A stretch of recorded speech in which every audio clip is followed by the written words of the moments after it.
Assalamualaikum warahmatullahi wabarakatuh.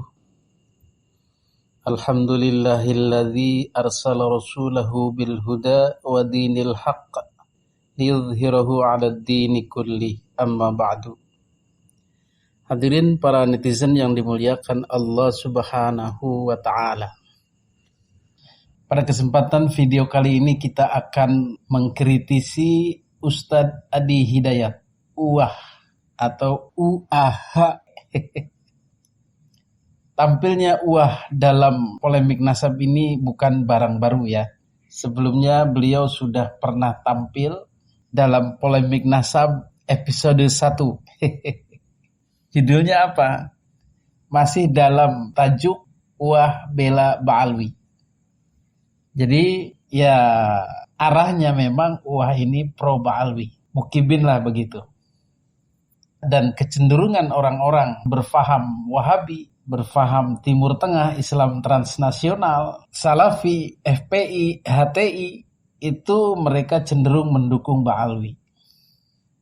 Silahkan dicek dari statement-statement mereka, dari status-status medsos mereka, baik itu Facebook, Instagram, Twitter, X, dan lain-lain. Itu mereka cenderung mendukung Ba'alwi. Kenapa bisa begitu? Ya karena yang anti Ba'alwi adalah orang-orang pribumi Indonesia asli terhubung dengan Islam Nusantara. Kebanyakan. Jadi local pride lah begitu. Mengusung budaya lokal, mengusung harga diri lokal, mengusung marwah lokal, kiai-kiai Nusantara, kiai-kiai kampung, dan lain-lain. Yang mana ini bertentangan dengan Islam versi mereka tadi.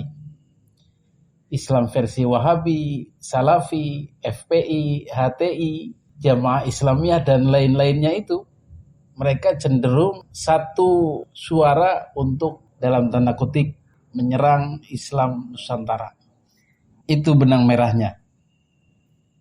Kembali lagi tadi kepada Ustadz Adi Hidayat atau UAH, yang mana beliau ini menyatakan sebagai kader Muhammadiyah. Dan Muhammadiyah itu sekarang banyak disusupi oleh Wahabi. Karena apa? Karena satu genre lah begitu. Pemahamannya hampir sama. Maka orang-orang NU zaman dulu, zamannya konflik dengan Muhammadiyah, ya menyebut Muhammadiyah itu Wahabi. Selain NU, di luar NU adalah Wahabi. Itu penyederhanaan saja. Dan UAH ini sangat kental nuansa Timur Tengahnya, nuansa luar Indonesianya ketimbang Muhammadiyahnya. Bersyukur bahwa Muhammadiyah adalah organisasi yang lahir di Indonesia dan sangat memahami Indonesia dan juga sangat memahami NU.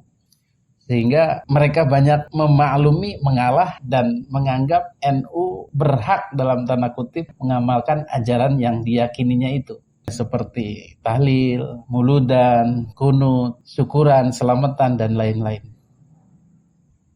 Hadirin yang dimuliakan Allah Subhanahu wa ta'ala, kalau dalam episode 1 UAH membela Ba'alwi dengan menyitir ayat illal mahabbata fil qurba itu, yang diartikan sebagai Ba'alwi, kurba itu, dan kemudian Ahlul Bait yang seharusnya hanya 4 orang saja, kemudian dimasukkanlah Ba'alwi ke dalam Ahlul Bait itu. Ini pemaksaan. Pemaksaan ayat, pembajakan ayat sebenarnya oleh UAH. Maklum, kan endorse-nya pakai ayat. Maka kali ini UAH menggunakan hadis untuk mengendorse Ba'alwi lagi dengan dalam tanda kutip menggebuk Kiai Iman. Hadisnya apa? Ya hadis umum tentang nasab. Man idda'a ila ghairi abihi wa huwa ya'lamu annahu ghairu abihi fal jannatu alaihi haramun. Man idda'a barang siapa mengakui dia si Man ila ghairi abihi kepada bukan bapaknya si Man, wa huwa ya'lamu dan dia si Man ya'lamu itu tahu dia si Man annahu bahwa sesungguhnya orang itu ghair abih itu bukanlah bapaknya, fal jannatu maka sorga itu alaihi kepadanya haramun adalah haram. Atau hadis ini, ma min rajulin idda'a li ghairi abihi wa huwa ya'lamuhu illa kafar. Itu yang seharusnya. Tetapi itu merubahnya, mungkin karena lupa dan kemudian tidak mau terus terang, akhirnya ngarang-ngarang. Dan secara struktur bahasa Arab acak-acakan jadinya karena ngarang. Ngarangnya pun nggak beraturan. Masa tadinya jumlah fi'liyah dengan ma'na fihi jaziyah, makna fiyah, seharusnya di ujungnya ada hasarnya istisna illa, bukan khobar, mubtadanya mana.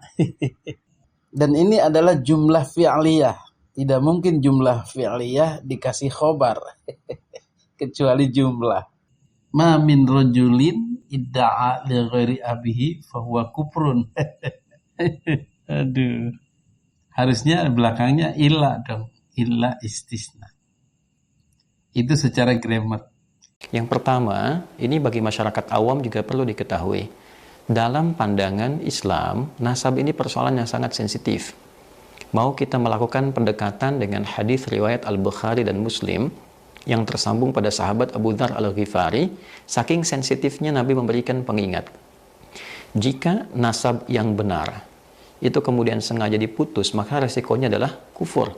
Ma min rajulin idda'a, tidaklah seorang lelaki mengaku li ghairi abihi, kepada menasabkan sesuatu kepada yang bukan dari bapaknya, jalur nasabnya, fahuwa kufrun, maka dihukumi dengan kufur.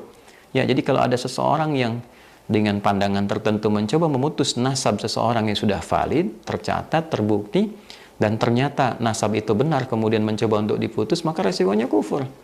Ini kan masalah.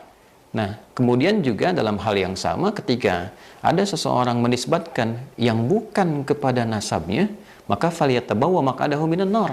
Kalau seseorang mengaku-ngaku bagian dari nasab yang bukan nasabnya, maka tempatnya juga di neraka. Nah, oleh karena itu ini persoalan yang tidak mudah.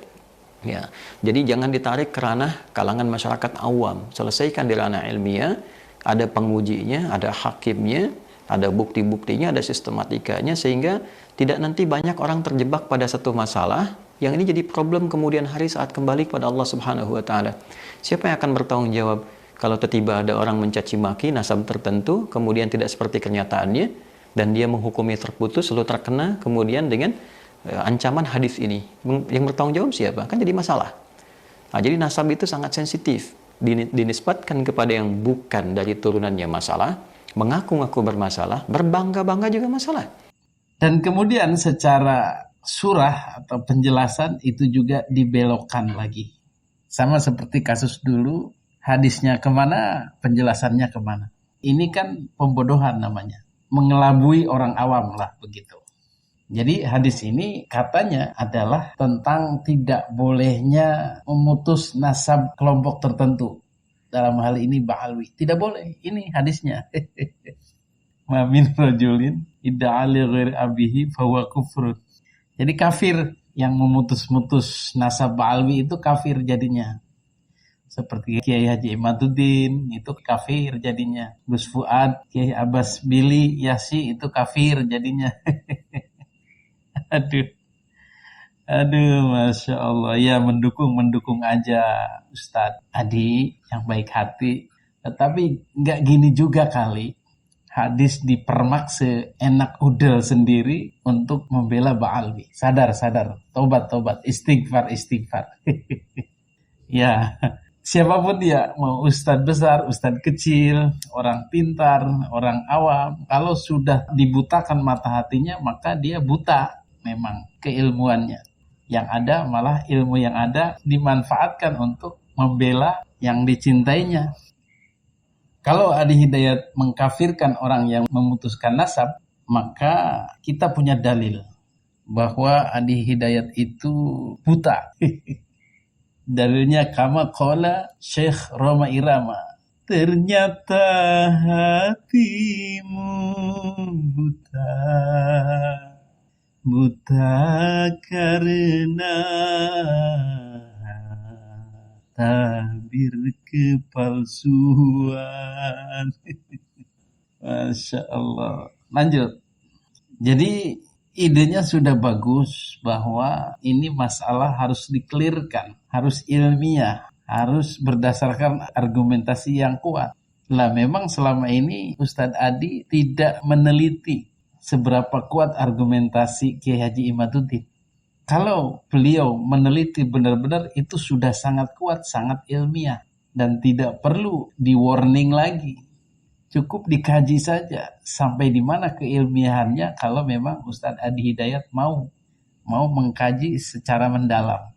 Tetapi memang yang saya amati kiai-kiai, ustadz-ustadz yang katakanlah pintar-pintar itu semacam serangan Jepang terhadap Pearl Harbor Amerika. Jadi mendadaklah begitu, tidak persiapan. Jadi pada panik, karena apa? Karena nggak belajar itu, yang ditinggalkan itu. Sehingga rata-rata gagap, tidak menguasai ilmu itu dan bicara sekenanya.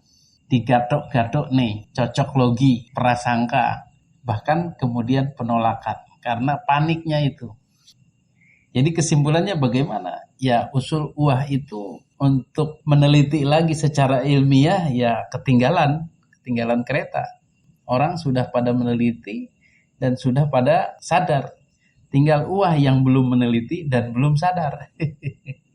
Nyuruh orang meneliti, dianya tidak meneliti. Hanya berkomentar.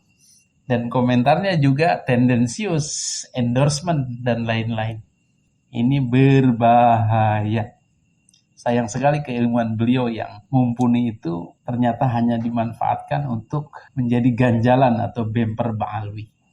Demikianlah, mudah-mudahan yang sedikit ini bermanfaat. Mudah-mudahan kita tidak terkecoh lagi oleh uwah ini yang muncul lagi untuk kedua kalinya.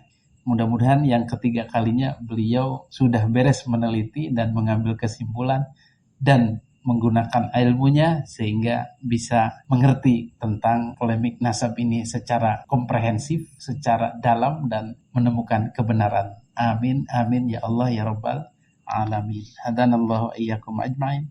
Assalamualaikum warahmatullahi wabarakatuh.